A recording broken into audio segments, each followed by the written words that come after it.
नमस्कार साथियों, मेरे 12 मिनट के एक भाषण से 7 सेकंड की क्लिप काटकर मेरे खिलाफ एक दुष्प्रचार किया जा रहा है कि मैंने ब्राह्मणों के बारे में अपशब्द बोले हैं। सबसे पहले तो मैं बिना शर्त, बिना इफ एंड बट के, बिना लाग लपेट के, अगर मेरे इन शब्दों से किसी ब्राह्मण भाई को बुरा लगा है, उनके दिल को आघात पहुंचा है, उनका दिल दुखा है, तो मैं बिना शर्त माफ़ी मांगता हूं। मैं उनसे कृतज्ञ होकर हाथ जोड़ के माफ़ी मांगता हूं कि मेरा ऐसा कोई इरादा था नहीं और कभी होता नहीं है। मैं समाजवाद की विचारधारा पर चलने वाला व्यक्ति हूं। जो सच्चा समाजवादी होगा वो कभी किसी जाति या धर्म को अपमानित नहीं करेगा, किसी जाति धर्म के खिलाफ कोई शब्द नहीं बोलेगा।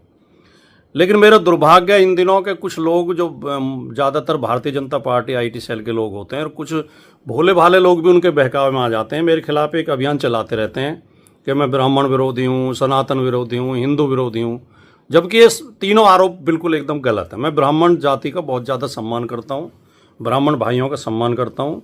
ब्राह्मण समाज में एक से एक विद्वान, एक से एक राष्ट्रभक्त, एक से एक वीर योद्धा और बुद्धिजीवी पैदा हुए हैं, और मैं किसी भी समाज का, किसी जाति का, किसी धर्म का अपमान करने की कभी सपने में भी सोच नहीं सकता। है क्या कि दिल्ली में एक कार्यक्रम था जवाहर भवन में। एक हमारे मित्र हैं अली अनवर जी, जो राज्यसभा सदस्य रहे हैं, जेडीयू के बड़े नेता रहे हैं। उनके बेटे ने और उनकी बहू ने, रफरफ अंसारी और जावेद अनवर ने, एक किताब लिखी है जाति और सांप्रदायिकता के विषाणु।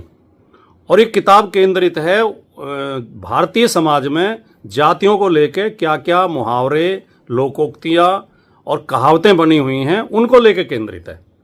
तो इस किताब को विमोचन था जवाहर भवन में 5 तारीख को, 5 मई को, और उसमें मेरे साथ श्री योगेंद्र यादव जी और अपने ये थे प्रोफेसर रतनलाल जी और आशुतोष जी और शीबा असलम फहमी जी, ये कई लोग शामिल थे उसमें कार्यक्रम में। तो वहाँ जब मैं बोला तो मैंने ये बात कही, और मेरे पूरा अगर 12 मिनट की वीडियो सुनी जाएगी, मेरा वक्तव्य सुना जाएगा, तो मैंने उसमें कहा कि हमारे समाज में ये एक बुराई है कि हमने जातियों को लेकर तरह तरह के खराब मुहावरे बना रखे हैं, खराब कहावतें बना रखी हैं।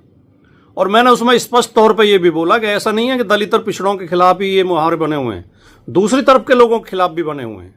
हमारे लोग भी उनके खिलाफ ऐसे ऐसे भद्दे वो बोलते हैं। तो ये गलत है। मैं उसका विश्लेषण कर रहा था, मैं उसका खंडन कर रहा था।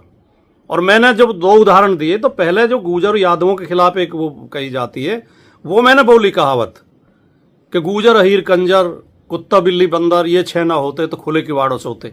मैंने कहा ऐसे हमें लोग ऐसे कह के ताना मारते थे, मजाक करते थे हमारे साथ, हमें बुरा लगता था।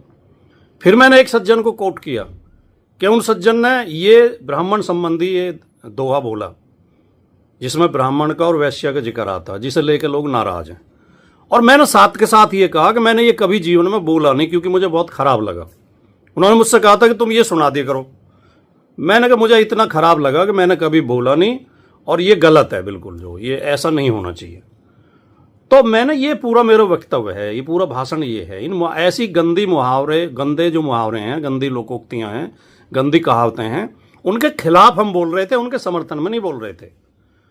अब उसमें से लोग क्या कहते हैं, वो महाभारत में कि अश्वत्थामा मारा गया किंतु हाथी को काट देते हैं, अश्वत्थामा मारा गया।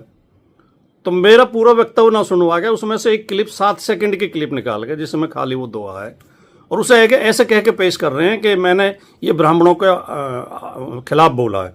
और मैं स्वीकार करता हूँ कि बहुत खराब दोहा है, वो बहुत गंदा दोहा है, बहुत अपमानजनक है। तो मैंने उसका जिक्र किया। अगर इसमें भी मुझसे मेरी गलती थी कि मैंने जिक्र किया, तो भैया दोबारा माफ़ी चाहता हूँ। और ब्राह्मण समाज एक प्रबुद्ध समाज माना जाता है, शिक्षित और समझदार समाज माना जाता है। यार इतनी जल्दी बहकावे में मत आए करो। ब्राह्मण बंधुओं, ब्रह्म देवताओं, पूरी बात समझ लिया करो। पूरी वीडियो आप सुन लेंगे तो आपकी शिकायत दूर हो जाएगी। और मेरे जैसा आदमी, ब्राह्मण तो बहुत शानदार और बहुत सम्मानित जाति है। किसी मतलब जो संख्या में कम हैं या कमज़ोर हैं या कुछ भी, किसी भी जाति के खिलाफ मैं नहीं हो सकता, सपने में भी नहीं सोच सकता। तो मैं पुनः माफ़ी चाहता हूँ। आप मेरी आधी अधूरी बात को सुन के, 7 सेकंड की क्लिप को सुनकर मेरे बारे में राय ना बनाएं। और ज़रूरी समझें तो पूरी क्लिप सुने। और मैंने अपने फेसबुक पेज पे वो क्लिप भी डाल दी सुबह और उसकी सफाई भी डाल दी है।